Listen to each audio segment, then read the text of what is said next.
am Cowboy. No silver spurs, no 6 guns on his hip. It's 30 below and the wind cuts to the bone, and the cattle stand half blinded by the snow, waiting for food. Start pitching that hay, Cowboy, or any herd come spring. You think a cowboy's life is romantic? Just try it in winter sometime.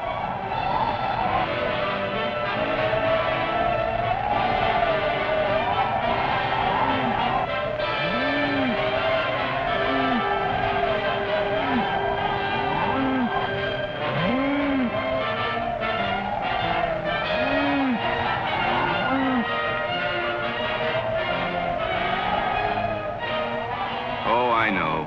I had a lot of fine, fancy ideas about cowboys myself when I first came out here last spring to do a picture story about them for a magazine. I was being met by a fellow named Gus Roberson, and I remember how I stood on the station platform at Gunnison, Colorado, half expecting to see him gallop up like the Lone Ranger, shoot off a gun and drawl, "Howdy, stranger."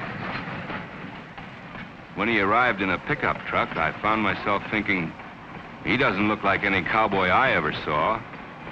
More like a businessman, or maybe a gentleman farmer.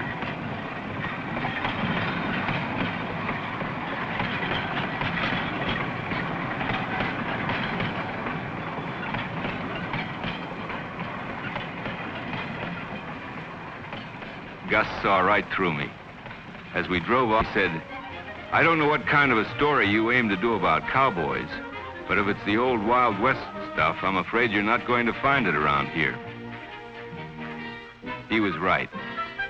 We drove through Gunnison, and it turned out to be strictly modern. And so was the highway that led to the ranch.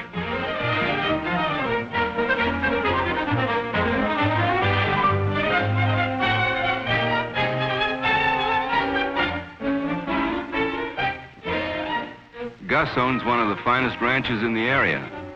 As we drove up, I saw cottonwood trees and things that looked pretty much like any well-to-do farm. Old buildings and new. The ranch was homesteaded by Gus's grandfather. Each generation has built it up a little more.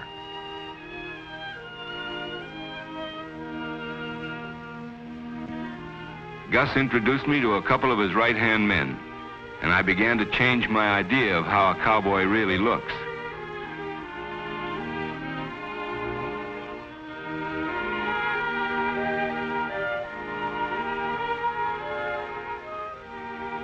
We walked around looking the place.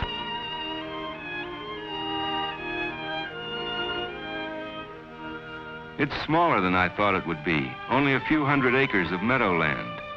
But Gus told me that's all you need out here, because the cattle are moved to government-owned ranges as the seasons change, depending on where the pasture is best at that time of year. While we were talking, up rode a fellow who looked more like my idea of a real cowboy. First person I'd seen on a horse since I came west. But it turned out to be Tony Buffano, which of course no real cowboy is named. And when I saw him roll a cigarette with both hands instead of one, I was really sad.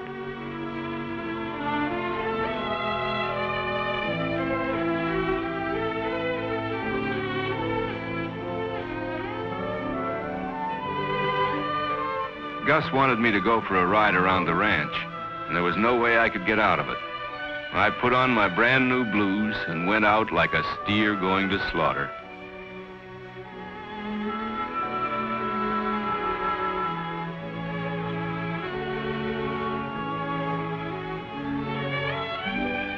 Now, the horse is a noble animal, too high off the ground. You fall off a horse, it's like falling out of a second-story window. This horse they had picked for me was just a little short of 3 stories. "Take it easy," Gus said. "She's a little nervous." "She's got nothing on me," I told him. I just made it to the saddle, and when I looked down at the ground, I wished I was back in Detroit.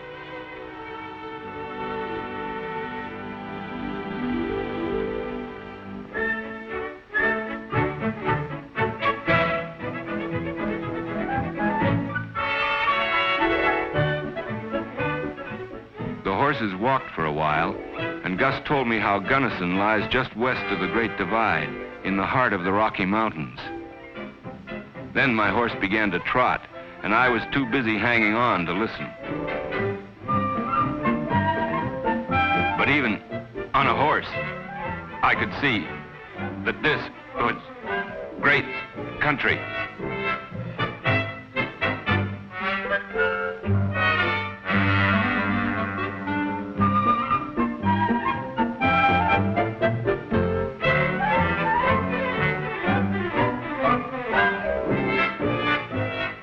Then we stopped, and I had my first good look around the range. Sort of took my breath away. Immense and quiet, with the wind whispering in the grass, and the mountain peaks towering against the sky.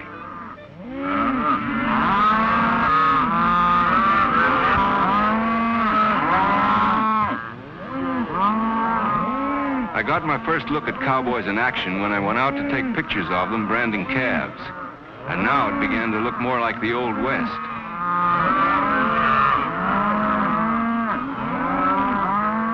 Cattle still have to be branded as a precaution against getting lost, strayed, or stolen. The brand is the owner's identification mark.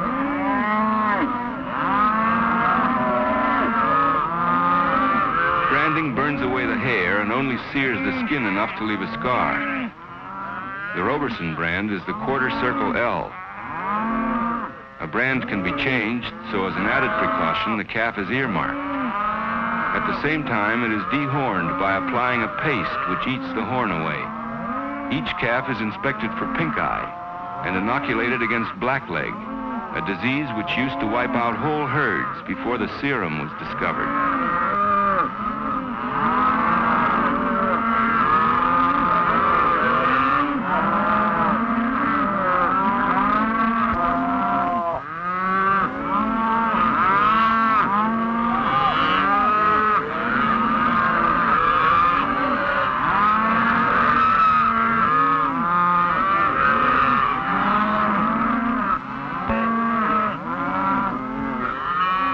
Gus had a calf of his own in the corral that morning, his son, learning the business, the fourth generation.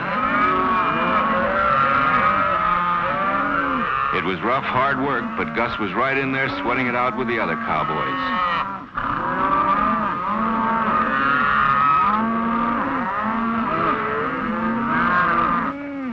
As soon as the last calf had been finished, they were all let out to rejoin their mamas.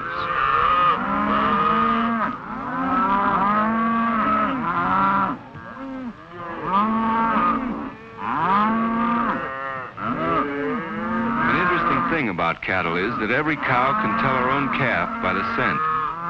She never makes a mistake and keeps looking for her young one until she finds it.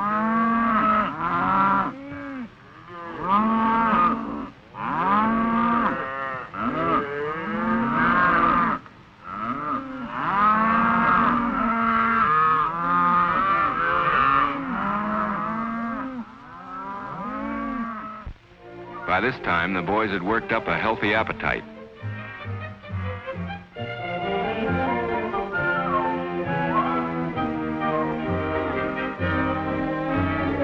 It didn't take long for them to wash up and fall in for chow. At Gus's ranch, a cowboy eats well. Mrs. Roberson has charge of the food, and a man takes away all he can carry without a wheelbarrow.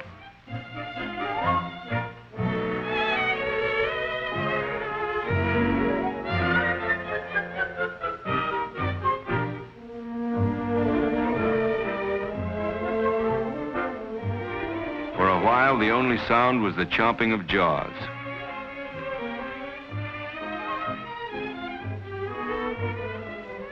But a cowboy has too much energy to sit still for long. If there's nothing else to do, he'll start a roughhouse.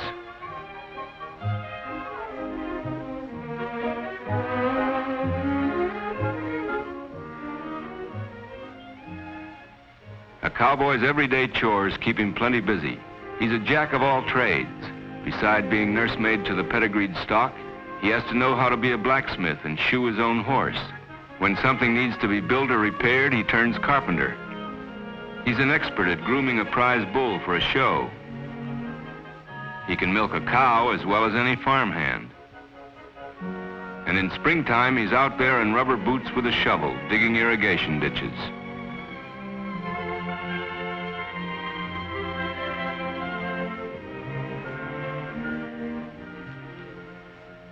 But when you see him riding the range or relaxing in the bunkhouse, it takes you back to the Old West. He was huddled in a heap at the head of the draw, oh, cuddled in a bunch to keep warm. Lampy tied his feet, throwed him over his horse, then he started for the shack. But the wind commenced to blow, and the snow piled high and pulled Lampy straight from his track. He reached Camp 3 in the morning, and he put the little Maverick to bed. He flopped in his bunk, unable to move. On the next morning, poor Lampy were dead. Now there's a room full of a cowboy who has that kind of love, and he'll soon be riding old paint over again when he rides on that range up above.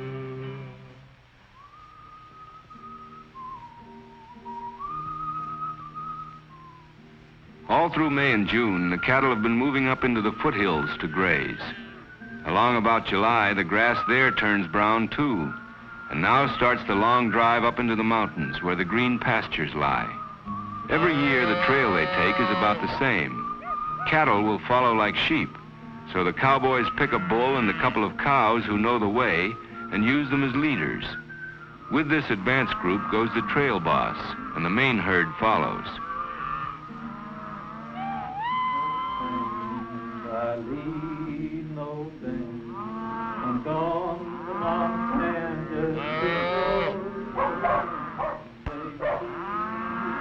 The dogs help keep the herd moving. I thought they must be specially trained, but the boys said no, they just like to do it, and one taught the other.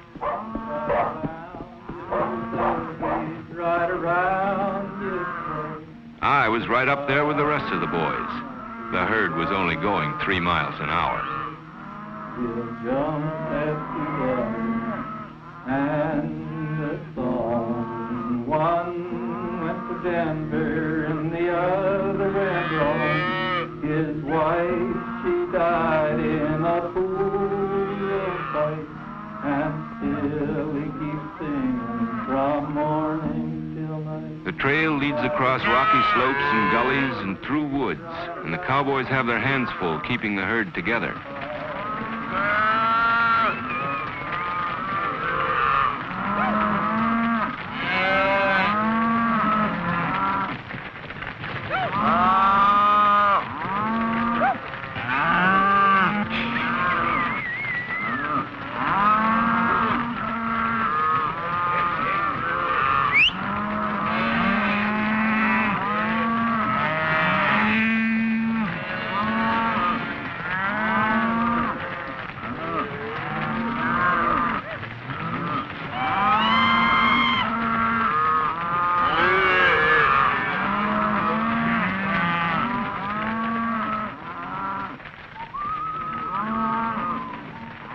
By now, my horse was going his own gait, and mighty rough it was, too. I wondered how many cattle we had left behind in the woods. I was amazed to find out that we hadn't lost a single head on the drive so far, and that such a thing rarely happened. The trail wasn't always straight up, but slowly we were gaining altitude. It takes 2 to 3 days to reach the top, and the cowboys never push the herd because they don't want the cattle to lose weight. Progress may be slow, but there's never a dull minute. Cattle are contrary beasts. One may suddenly break and run for the nearest cliff, and have to be driven back before he falls and kills himself. Finally, the long drive came to an end. The cattle stood grazing quietly. The men unsaddled their horses. Even the dogs rested. And where was I? A mile and a half behind. My horse and I had reached a mutual understanding. I was to walk, he was to carry the saddle, and no charges would be brought by either party.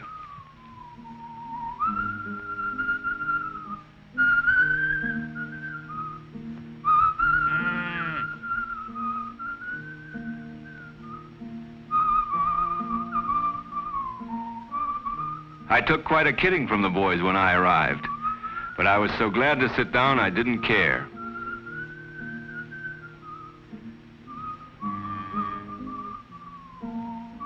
We were 12,000 feet up and it got cold that night.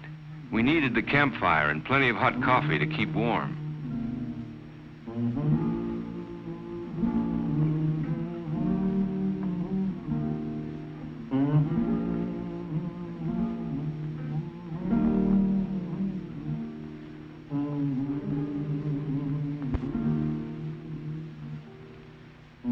And as we sat there, I got the strange feeling that time had moved backwards and that all this was happening 100 years ago.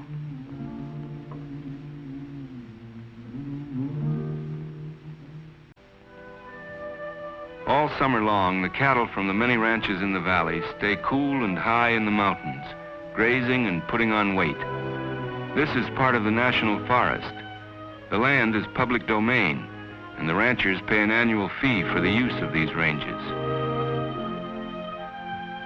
Once the drive is over, only a couple of cowboys are left to ride her.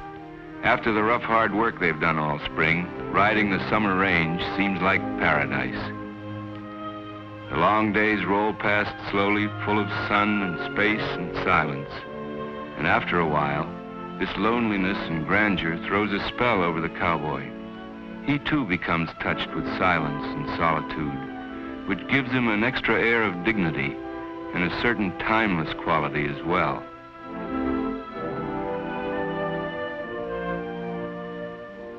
The work is easy.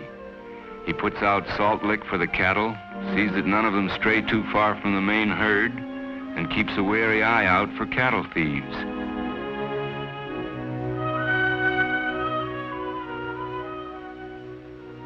His adventures are simple, like seeing a deer in the forest.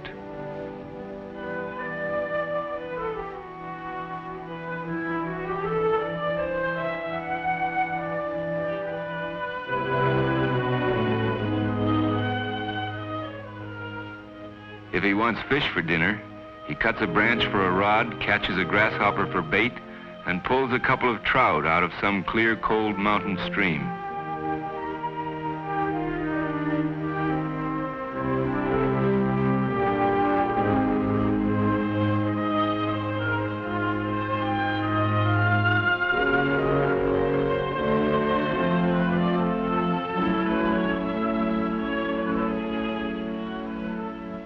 Once in a while, he gets out his rifle and takes a shot at a woodchuck, just to keep his hand in for the deer season.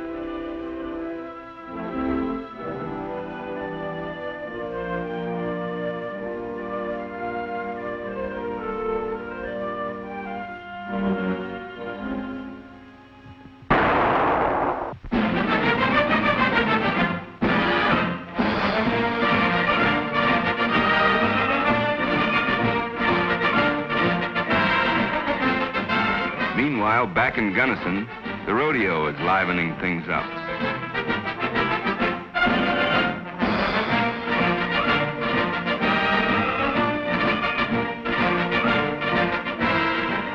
This is the cowboy's big day. Now he gets a chance to show his stuff.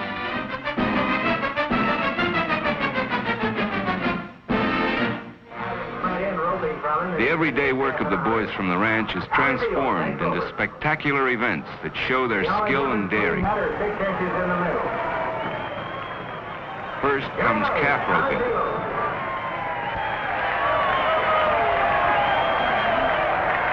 The cowboy has to rope and throw the calf, Then bind 3 legs together in a knot that holds. The judges time him to a split second.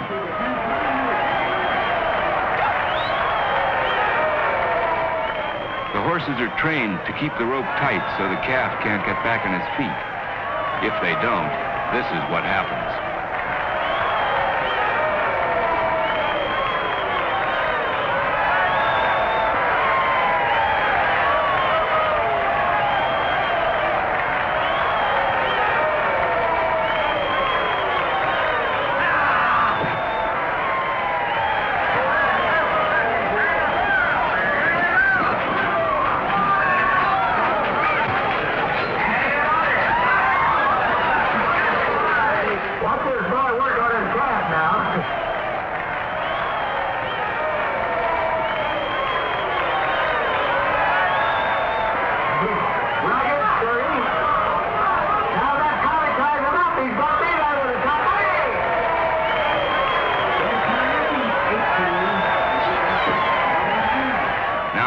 The Brahma bull. The skin on a Brahma bull is loose and makes him hard to ride.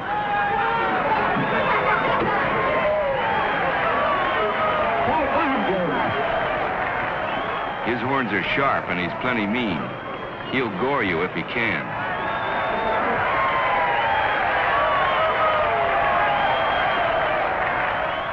Bulldogging. A hazer rides to the right of the bull and keeps him from swerving. He times his fall, grabs both horns, and locks the steer's neck under his right armpit. He has to turn the bull clear over onto his other side. Stopwatches check how long it takes. These bulls may be small, but they weigh plenty, and they can be very obstinate. Getting them off their feet depends on sheer strength.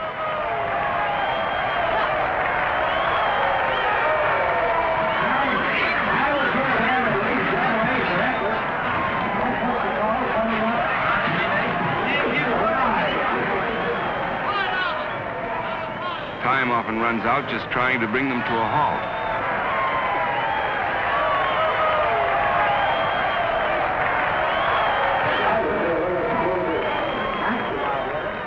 Of course, there's plenty of bronc busting.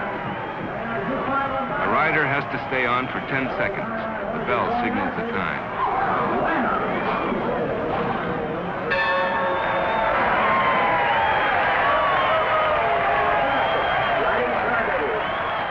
Under the rules, he has to spur the horse out of the chute. These horses don't need any encouragement to buck. They just do it naturally. Contestants are judged on how well they sit the horse, and also how tough the horse is.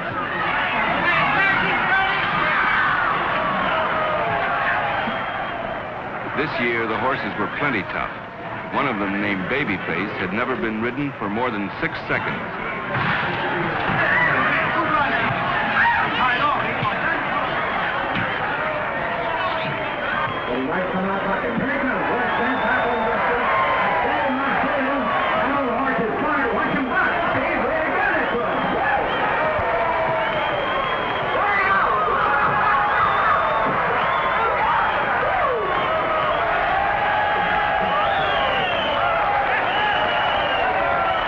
There were plenty of aching backs that night. Watch that cowboy riding! Hang on, cowboy!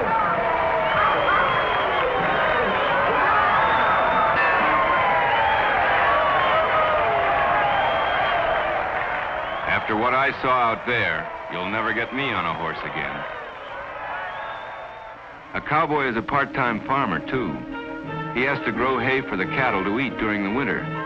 As the summer comes to an end, he's out there working the hay stackers. Some of the old-fashioned horsepower stackers still lift their rakes slowly against the sky.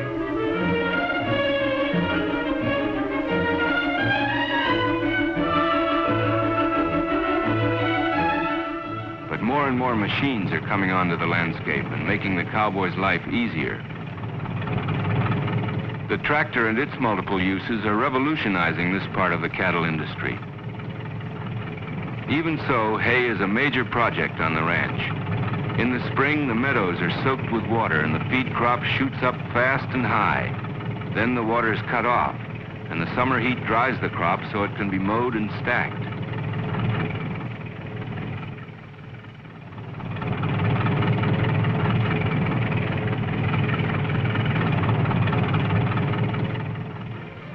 Modern stackers, powered by trucks instead of horses, have cut down a lot of time. But haying is still a long, hot chore, as any cowboy with hay down the back of his neck will tell you.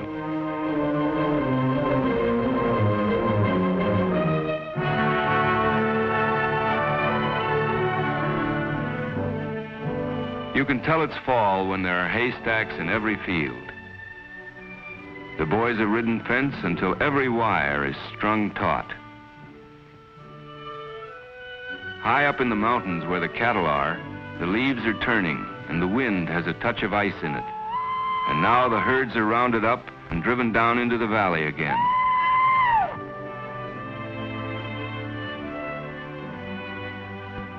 The drumming of hoofs sets long echoes rolling across the mountain passes.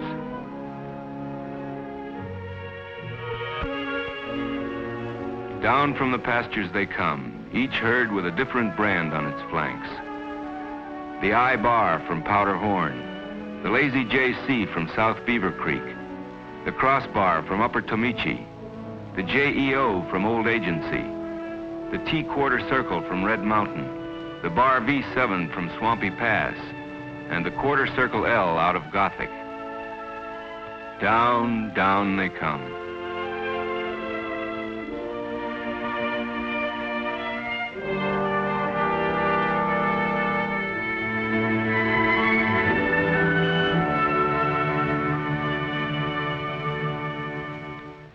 But this time, their destination is different. Solid with meat, healthy and strong, they are going to be shipped off to the stockyards.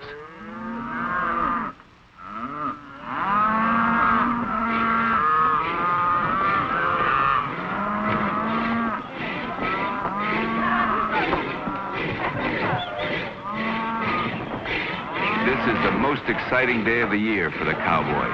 Sweated blood to raise these cattle. He has tended them through snow and mud and dust till his bones ache. And now, after all his work and misery, he's finally going to put them in the cars and see the last of them. He can hardly wait.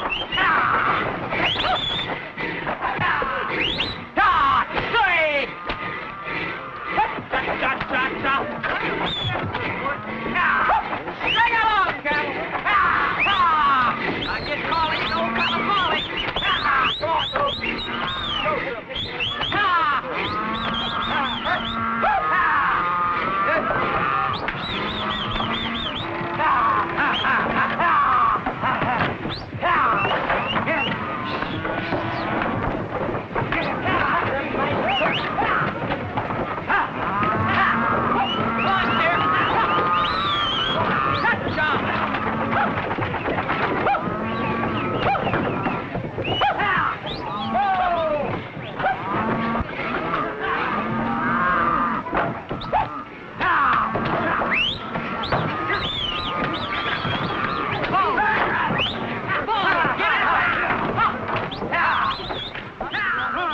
Door is pushed shut, and now the cowboy can relax, and so can the owner.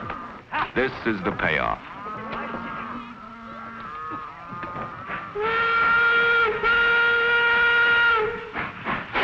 There they go.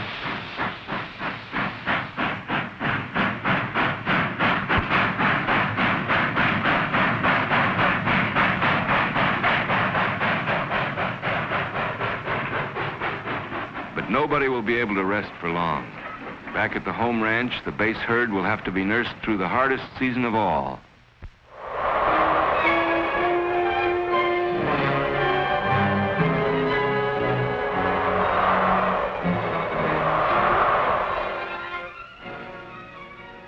Well, I came out here to get a story, but it turned out quite a bit different from what I expected. I found that the cowboy isn't the romantic, swashbuckling figure that legend has made him, and I have a sneaking suspicion he never was. He was probably pretty much the same in the old Western days as he is now, but still makes him one of the most rugged characters in the American scene. I said to Gus, I sure wouldn't trade jobs with you, mister. Yeah, he said there must be some easier way to earn a living. Reckon I'll quit the cattle business and get me a nice soft job back in town. But that's just talk. Next spring, Gus will ride out on the range and look things over, and he'll feel good again.